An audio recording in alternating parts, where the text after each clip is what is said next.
وأما بنعمة ربك. విశాఖ భీమిలి నియోజకవర్గం జీవీఎంసీ 1వ వార్డు అధ్యక్షుడిగా జగ్గుపల్లి ప్రసాద్ మూడోసారి హ్యాట్రిక్ సాధించారు. ఈ సందర్భంగా ఆయన మాట్లాడుతూ వైఎస్ జగన్మోహన్ రెడ్డి ఆశయ సాధననే తన లక్ష్యమని తెలిపారు. భీమిలిలో వైఎస్ఆర్సీపీ జెండా ఎగురవేస్తామని ధీమా వ్యక్తం చేశారు. పార్టీ సమన్వయకర్త మజ్జి శ్రీనివాసరావు ఆశీస్సులతో బాధ్యతలు స్వీకరించినట్లు పేర్కొన్నారు. పార్టీ బలోపేతానికి కృషి చేస్తానని ఆయన వెల్లడించారు.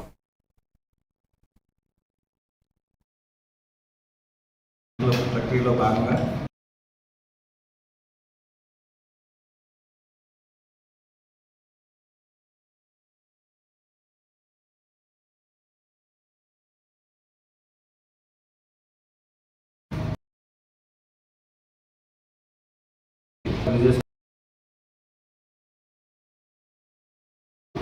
ఈ అవకాశాన్ని మీకు ధన్యవాదాలు తెలియజేసుకుంటూ మన భీమపట్నం నియోజకవర్గంలో ఉన్న వార్డుల్లో అన్ని వార్డుల్లో కంట ఓటర్ వార్డుని మరింత బలోపేతం చేసి వైఎస్ఆర్ కాంగ్రెస్ పార్టీని రాబోయే రోజుల్లో కార్పొరేషన్ ఎలక్షన్లో అధికారంలోకి తేవడానికి మరలా జనరల్ అసెంబ్లీ ఎలక్షన్లో మిమ్మల్ని ఈ భీమపట్నం నియోజకవర్గ ఎమ్మెల్యేగా గెలిపించేందుకు నా సహాయశక్తుల నా వంతు కృషి చేస్తానని నాకు ఈ అవకాశం ఇచ్చిన మీకు మరొకసారి కృతజ్ఞతలు తెలియజేసుకుంటూ అలాగే శ్రీరమ్మ గారికి అందరికీ నా యొక్క ధన్యవాదాలు తెలియజేసుకుంటూ వైఎస్ఆర్ కాంగ్రెస్ పార్టీ రాబోయే రోజుల్లో మరింత బలోపేతం ఈ తరగతి చేయడానికి వివిధ వార్డులు మా తాలూకా నాయకులందరూ సలహాలు తీసుకొని